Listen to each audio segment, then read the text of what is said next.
nidlulise bazalwane. Asibuyele la uDavide uzalwa uJese. uJese umzale esemdala. uJese wayengasakholwa ukuthi ngaba ingane yakhe ngenxa ukuthi uJese besemdala. So uma ngabe uJese engakholwa uJese umthatha umthumele kweLuseni eno5 years.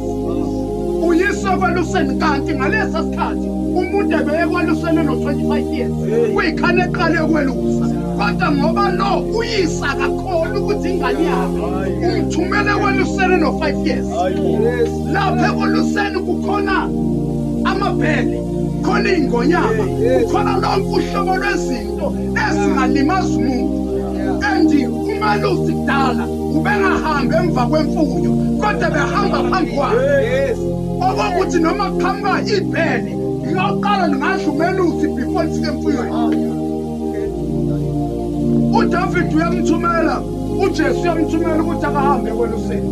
Endi ngaleso sikhathi uma uMalusi elusile ethafeni ebheke leyo mfuyo yakubo unoyise wakhe omzalayo sentabeni. Oyise into ababeyihlalela entabeni ukuze bekwazi ukubona ukuthi siphi isilwane esihlasela abafana kanye nemfuyo. Uma ngabe siqhamuka isilwane esihlaselayo uMalusi uzomemeza uyise entabeni. Uzothi mayimemeza uMalusi amemeza uyise, uyise uzozwa negama ukuthi eyami le ngane ememezayo, okusho ukuthi khona isilwane esesihlasela imfuyo yami.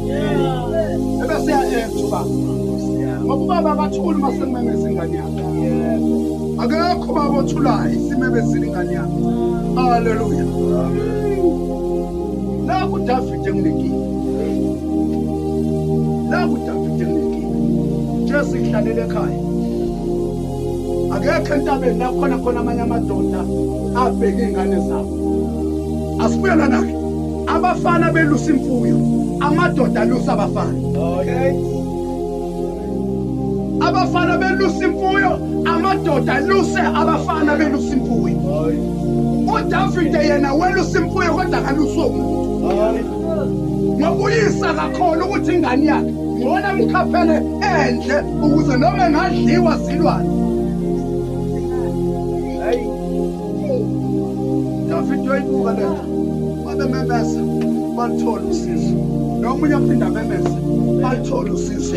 Uthi uDavide ngiphakamisela amehlo. Hayi madoda, amehlo uyawaphakamisela kodwa usizo aluveli. Ebesathola usizo liyavela kuJehova.